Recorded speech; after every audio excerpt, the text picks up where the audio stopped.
Coucou tout le monde et bienvenue sur ma chaîne. Je suis Maman Reine et aujourd'hui je vais vous partager une vidéo mixte parce que d'abord je vais vous présenter une petite partie de mon shopping et ensuite je vais vous partager ma recette pour faire les brochettes, pour faire le poisson à la braise. Allez, c'est parti pour la vidéo. Voilà, donc j'ai acheté le seul bas que j'ai acheté, c'est le petit pantalon noir là. Et ensuite, j'ai acheté plusieurs hauts. Donc, il y a déjà cette petite blouse très jolie, noir, blanc et rose. Elle est belle, la blouse, franchement. Et en plus, l'autre point positif, c'est que je me sens bien là-dedans. Donc, quand j'ai essayé, déjà, ça allait. Mais quand j'ai porté, c'était encore waouh. J'ai vraiment aimé. Par contre, je ne l'ai pas porté avec ce pantalon noir. Je l'ai porté avec un jean bleu. Et ensuite, il y a ce haut vert blanc. Ce haut, je l'adore. En tout cas, quand je l'ai acheté, je l'ai trouvé beau, mais pas plus que ça. C'est au moment où je l'ai essayé. J'étais tellement à l'aise là-dedans. C'est tellement confortable.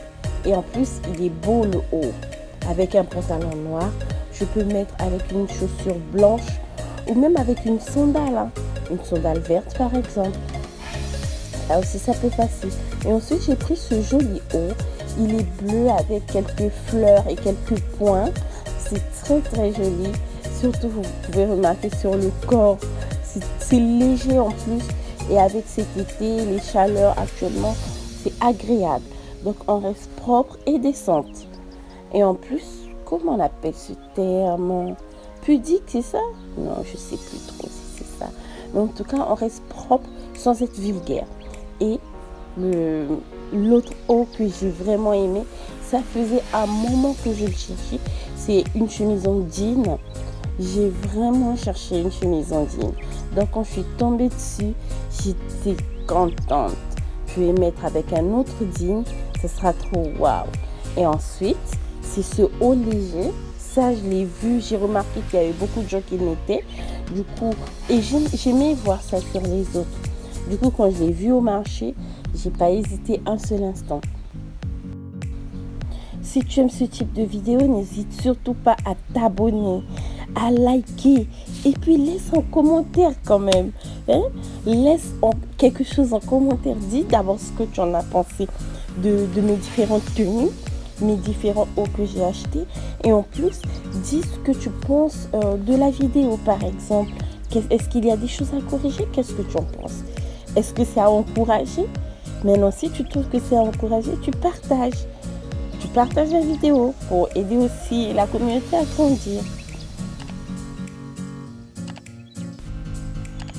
Dans la deuxième partie, comme promis, je vais vous partager ma recette pour faire le poulet à la braise. Donc, ce que je vais faire, je vais d'abord commencer par nettoyer mon poulet. Bon, là, j'ai pris, je ne sais pas comment on appelle ça ailleurs. Mais en tout cas, chez nous, soit on appelle ça Moseka, soit on appelle ça Thompson. Maintenant, en français, le français là. En tout cas, ceux qui connaissent le poisson, les poissons en le voyant, vous saurez de quel poisson il s'agit.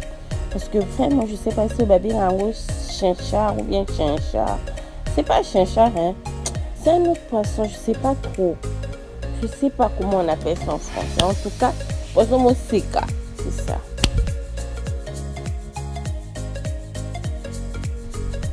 Donc, je vais commencer par inciser mon poisson des deux côtés.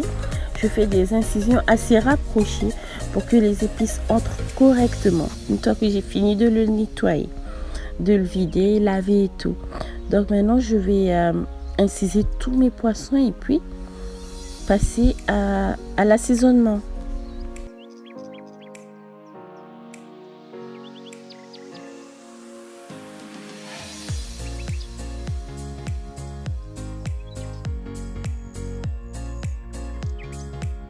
Donc pour assaisonner mon poisson, j'aurai besoin de l'oignon nouveau, de la moutarde, de l'ail, de l'oignon, du gingembre et du basilic.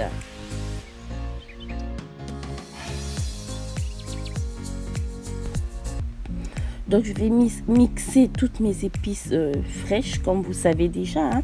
Je mixe toutes les épices fraîches. Ensuite, je vais rajouter les épices sèches et les liquides à la fin. Donc comme la moutarde, je vais ajouter à la fin.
Une fois que j'ai fini de mixer les épices, donc comme je vous avais annoncé, je vais rajouter le sel, le poivre et puis la moutarde. Et puis un tout petit peu de cette épice, mais vraiment un tout petit peu. Et quand je vais prendre tout ça, je mélange. Et là maintenant, j'insère ça dans les incisions que j'ai fait sur le poisson.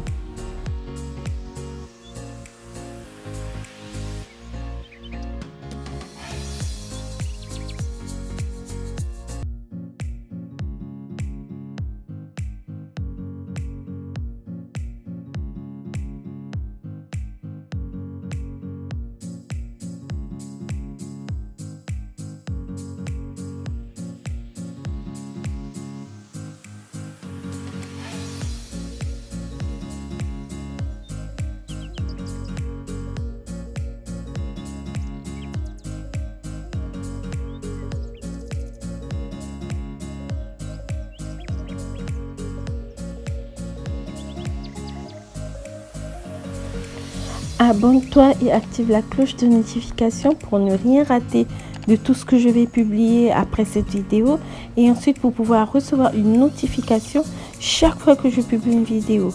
Et puis mets un like, laisse un commentaire également pour dire ce que tu as pensé de cette vidéo.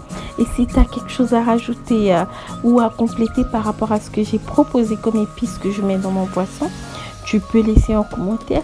Et puis partage la vidéo pour inviter tes proches également à s'abonner afin que la communauté s'agrandisse.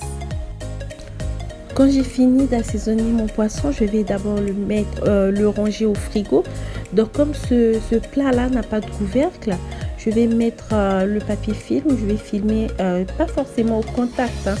C'est juste que le récipient puisse être couvert avant de le mettre au frigo. Donc une fois que je mets au frigo, ensuite je vais faire mon feu tranquillement et puis pour pouvoir faire la braise.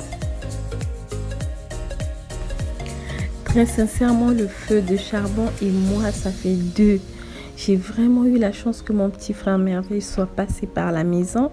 Sinon, vraiment, je ne sais pas comment j'allais faire avec ce feu. Je suis vraiment nulle, mais vraiment... Bon, nulle, c'est quand même un mot assez fort, mais vraiment, j'ai vraiment du mal à allumer le feu de charbon. Je ne maîtrise pas encore la technique, même à mon âge, hein. Et en plus, on m'avait montré une technique comme quoi je devais prendre un essuie-tout que j'imbibe d'huile. Et à ce moment-là, c'est ce que je vais utiliser pour faire le feu. Mais malgré cette technique, ça ne marche pas. Ça ne marche pas.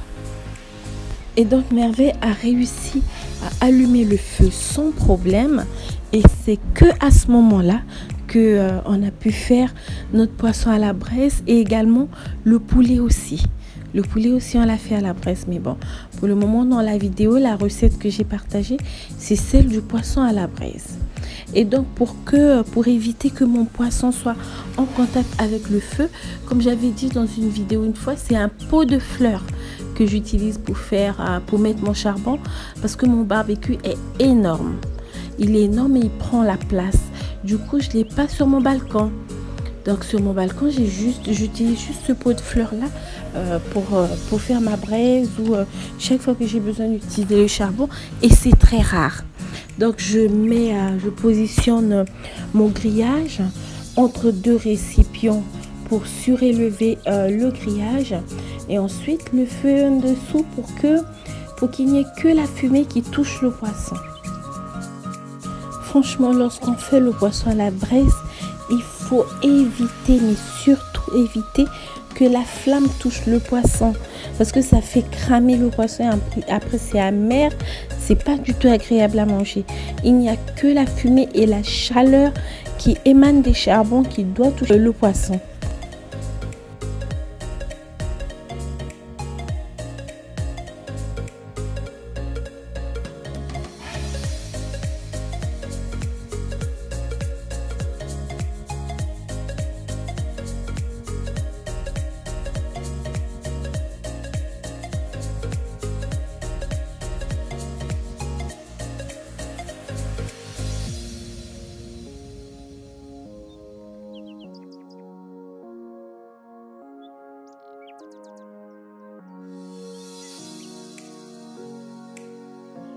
Donc ce jour-là, on avait prévu un pique-nique à la plage, et du coup le poisson à la braise faisait partie du menu qu'on avait prévu.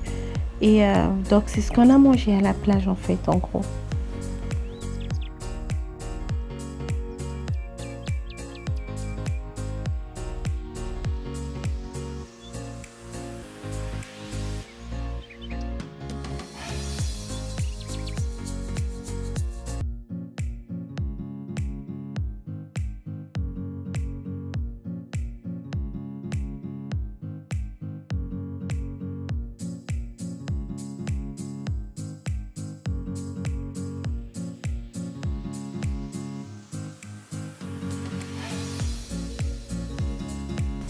Cette vidéo arrive à son terme. Merci beaucoup d'avoir suivi jusqu'au bout.